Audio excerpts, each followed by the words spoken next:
그 순간 시간이 멈춘 줄 알았습니다. 그녀가 쓰러진 자리에 피가 번져나가고 있었으니까요. 여리는 죽었습니다. 강철이 지켜내지 못한 단 한 사람. 그리고 이번엔 정말로 너무 늦었습니다. 그 시작은 가장 악랄한 배신에서 비롯되었습니다. 비비 강철과 함께 하늘로 돌아가길 원했던 존재. 그는 알았습니다. 강철이 인간 여리를 마음에 품는 한 절대 승천하지 않으리란 걸. 비비는 여리를 풍산에게 넘겼습니다. 차갑게, 잔인하게, 아무런 죄책감 없이. 형, 인간에게 기대를 하지 마. 그 아이가 사라지면 형이랑 나는 다시 하늘로 돌아갈 수 있어. 그 말과 함께 풍산의 검은 신당으로 끌려간 여리는 팔척귀의 제물로 바쳐졌습니다. 그녀는 마지막까지 강철의 이름을 부르며 버텼지만 그 절규는 결국 어둠 속으로 삼켜졌습니다. 강철은 뒤늦게 신당에 도착했지만 이미 그녀의 몸은 싸늘했고 피는 천천히 돌바닥을 적시고 있었습니다. 숨죽인 채 고개를 떨구던 강철.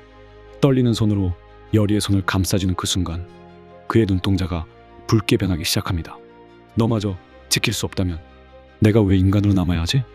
억눌렀던 이무기의 본능이 깨어나고 조선의 균형은 붕괴의 경계 위로 흔들리기 시작합니다. 하지만 여리의 죽음은 정말 끝일까요? 팔척귀가 남긴 한 맺힌 원한, 풍산의 진짜 목적, 그리고 여리의 마지막 속삭임이 죽음 너머 어딘가에서 들려오기 시작합니다. 귀궁 11화. 드디어 운명을 뒤흔들 전환점이 시작됩니다. 구독과 좋아요, 그녀를 위해 귀신같이 눌러주시죠. 풍산의 몸이 섬뜩하게 뒤틀렸습니다. 팔척귀의 혼이 깃든 그 몸은 사람이 아닌 형체처럼 기괴하게 움직였고 그 앞에 선 강철은 알 수 없는 불길함에 두 손을 꽉 움켜줍니다. 그 순간 풍산의 입에서 저승의 기운 같은 목소리가 흘러나왔습니다. 너의 적은 내가 아닌데 왜 나를 공격하느냐? 그 한마디, 그 짧은 문장은 강철의 심장을 정통으로 후려쳤습니다. 검을 쥔 손끝이 떨렸고 눈동자는 흔들렸습니다. 네가 알고 있는 진실은 전부가 아니지 않느냐? 팔척귀는 서서히 다가와 말을 이었습니다. 자신은 원래 선대왕의 곁을 지키던 호위무사. 무예에 능하고 충직했던 그는 왕실에서 가장 신뢰받는 사람이었습니다. 그러나 김봉인의 반정이 실패하자 김봉인은 자신의 책임을 회피하기 위해 그를 반란의 주모자로 몰았고 왕에게 허위 보고를 올렸습니다. 왕은 내 말을 듣지 않았지. 아니, 애초에 듣지조차 않았어. 그가 먼저 날 버린 거야. 팔척귀의 눈은 먼 과거를 바라보는 듯 텅 비어 있었습니다. 그는 배신당한 순간에도 왕을 원망하지 않았다고 말합니다. 다만 자신이 믿음을 주지 못한 탓이라 여기며 목이 베이기 전까지 충심을 지켰다고.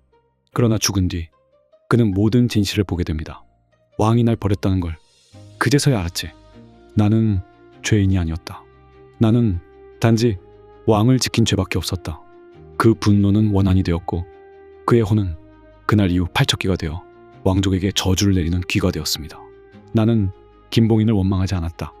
그는 처음부터 그런 자였으니. 하지만 왕은 나를 안다고 했던 그가 나를 믿지 않았지. 강철의 입술이 굳게 닫혔습니다. 그는 침묵 속에서 자신의 과거를 떠올립니다. 팔척귀는 그를 바라보며 조용히 말했습니다. 너도 그날 하늘에서 떨어졌지 않느냐? 강철의 눈이 번쩍 뜨였습니다. 그 누구에게도 말한 적 없는 기억. 하늘을 가르고 올라가다 갑작스레 떨어진 그날의 기억이 떠오릅니다. 너 역시 그들의 운명이 희생된 자 아니더냐? 그날 하늘은 너를 받아들이려 했지만 그 아이가 태어나자 하늘의 문이 닫혔다. 그 아이? 그래, 지금의 왕 이정. 팔척귀의 말이 망치처럼 강철의 머릿속을 내리칩니다. 왕 이정이 태어나던 날 자신의 승천이 실패했다는 사실, 하늘이 그 아이에게 권능을 쏟아붓기 위해 자신을 떨어뜨렸다는 진실. 말도 안 되는 소리. 강철이 이를 악물고 검을 들지만 손끝은 떨리고 있었습니다. 넌 나처럼 이용당한 거다. 다만 너는 아직도 그들을 위해 칼을 든다는 점이 다를 뿐이지. 팔척귀의 눈빛은 냉소와 연민이 섞여 있었습니다. 강철은 혼란 속에 빠집니다. 자신이 지키려 한 왕실. 그러나 그들이 자신의 존재를 이용해 왕권을 공고히 했고 자신은 그 대가로 이무기가 된 채 인간의 몸에 갇혀 살아왔다는 것. 넌 아직도 그들을 지키겠다는 거냐? 팔척귀의 물음에 강철은 대답하지 못했습니다.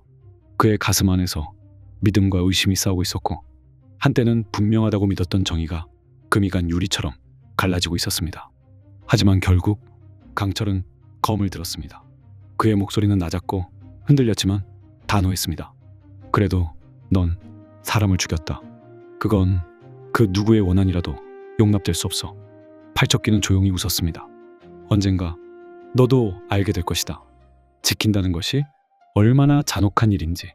그리고 이내 풍산의 몸에서 그의 혼이 빠져나갔습니다. 팔척귀의 기운은 연기처럼 흩어졌고 남은 건 그가 남긴 말들과 강철의 가슴에 새겨진 돌이킬 수 없는 흔적이었습니다. 그 자리에 무릎을 꿇은 강철, 그의 검은 땅에 떨어져 있었고 그 눈동자엔 싸움이 아닌 깊은 혼란과 슬픔만이 자리하고 있었습니다. 과연 자신은 옳은 싸움을 하고 있는 것일까? 그리고 그가 지키려는 열이, 그녀 역시 왕족의 피를 지닌 자라면 자신은 또다시 어떤 선택을 해야 할까? 팔척귀의 목소리가 멀리서 메아리처럼 울립니다. 너는 나처럼 될 것이다. 시간이 지나면 말이지. 강철은 땅을 바라보며 아무 말도 하지 않았습니다. 그의 등 뒤로 깊고 긴 어둠이 드리우고 있었습니다. 어둠이 거친 새벽, 신당 바닥에 쓰러져 있던 여리를 강철이 조심스레 안아들었습니다. 차가운 돌바닥, 흩어진 연기, 그리고 그녀의 미약한 숨결. 강철은 자신의 심장이 조용히 부서지는 소리를 들었습니다. 그녀가 눈을 감은 채 속삭이듯 중얼대는 말들. 할머니, 제가 잘하고 있는 걸까요? 강철은 아무 대답도 할 수 없었습니다. 그저 그녀의 미열을 품에 안은 채 허겁지겁 집으로 향했습니다. 여리를 정성껏 눕히고 물수건으로 이마를 닦으며 강철은 한참 동안 그녀 곁을 떠나지 않았습니다. 그녀가 눈을 떴을 땐 이미 깊은 밤이었습니다. 마당의 바람은 잔잔했고 두 사람은 조용히 마주 앉았습니다. 그리고 강철은 여리에게 조용히 입을 열었습니다. 내가 하늘에서 떨어지던 날 팔척귀가 태어나서. 그 말에 여리는 눈을 크게 떴습니다. 같은 날? 그래. 나도 왜 그날이었는지 이제야 알 것 같아. 우릴 떨어뜨린 건 같은 세력이었어. 같은 운명이었지. 강철의 말에 여리는 무언가 깨달은 듯 고개를 천천히 끄덕였습니다. 그리고 이윽고 허리춤에서 조심스레 작은 돌 하나를 꺼냈습니다. 경비석. 지금까지 그녀를 지켜줬고 귀를 막아줬던 신령한 보호의 증표. 하지만 이젠 여리는 미소를 지으며 돌을 강철의 손에 쥐어주었습니다. 이젠 필요 없어. 강철이. 내가 나의 경비석이야. 그 말에 강철은 눈을 크게 떴습니다. 한동안 말이 없었습니다. 그때였습니다. 그 장면을 담장 너머에서 누군가가 지켜보고 있었습니다. 비비. 그녀는 숨소리조차 내지 않은 채 두 사람의 대화를 지켜보았습니다.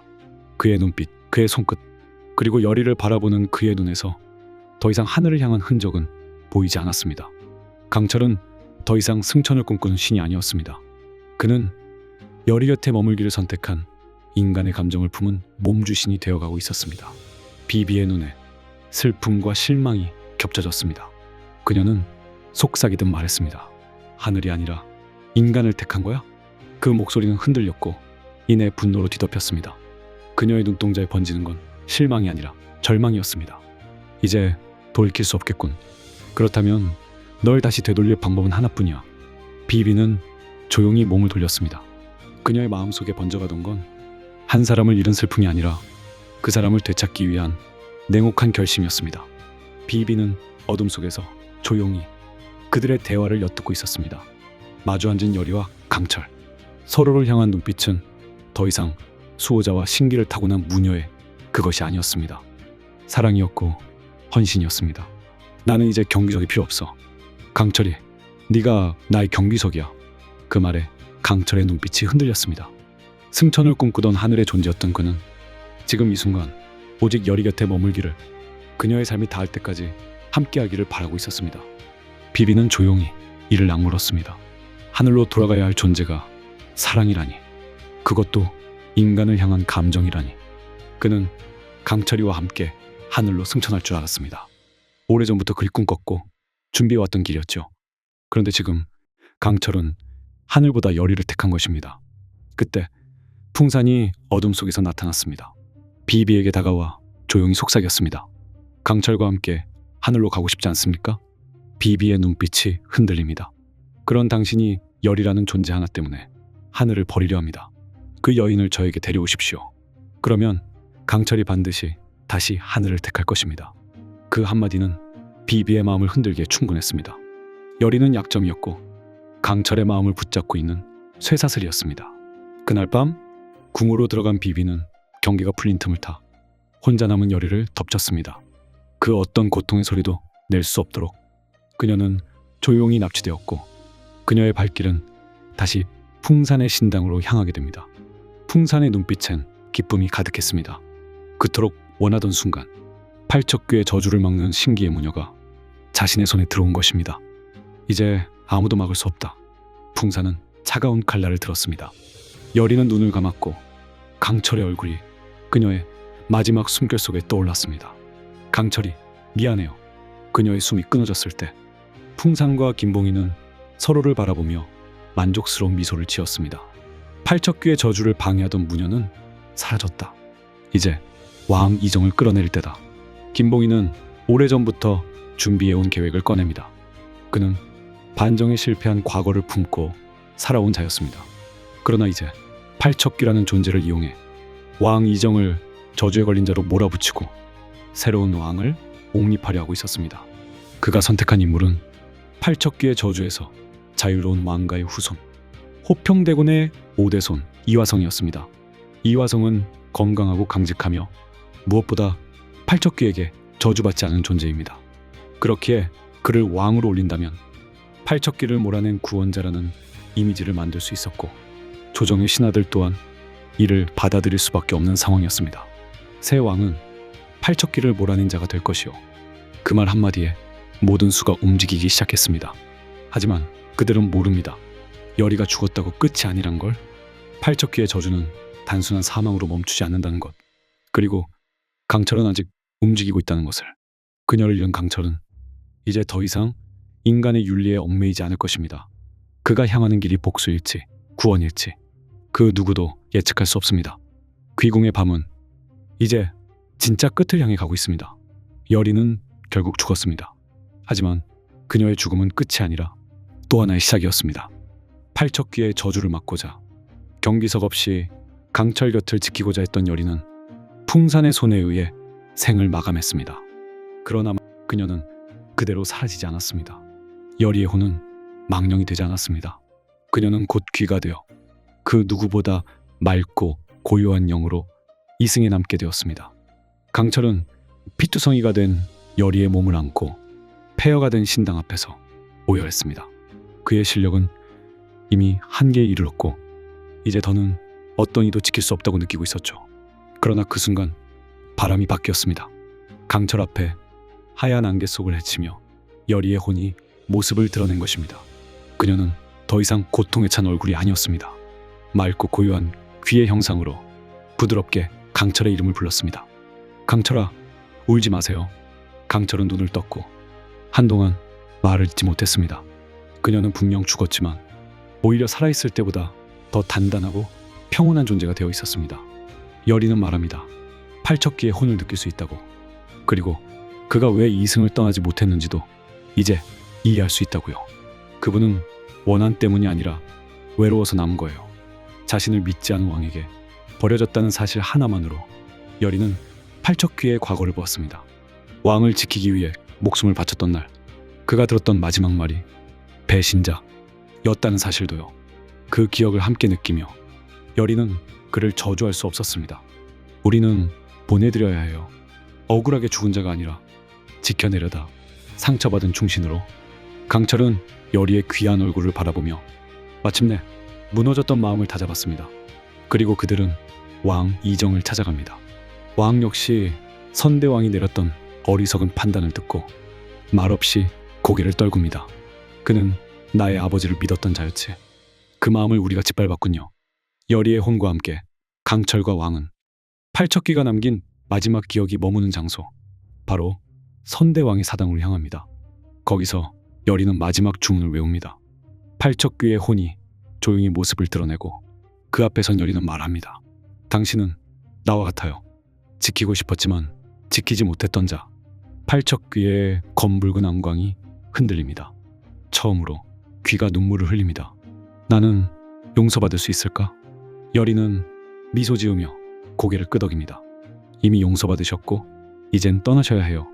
발척기는 마침내 천도의 빛으로 들어갑니다. 온 궁을 뒤덮었던 저주의 기운이 사라지고 그가 떠난 자리엔 한 송이 연꽃이 피어납니다. 그 순간 여리의 혼도 서서히 빛으로 물들어갑니다. 강철은 눈을 질끈 감고 그녀의 마지막 모습을 가슴에 새깁니다.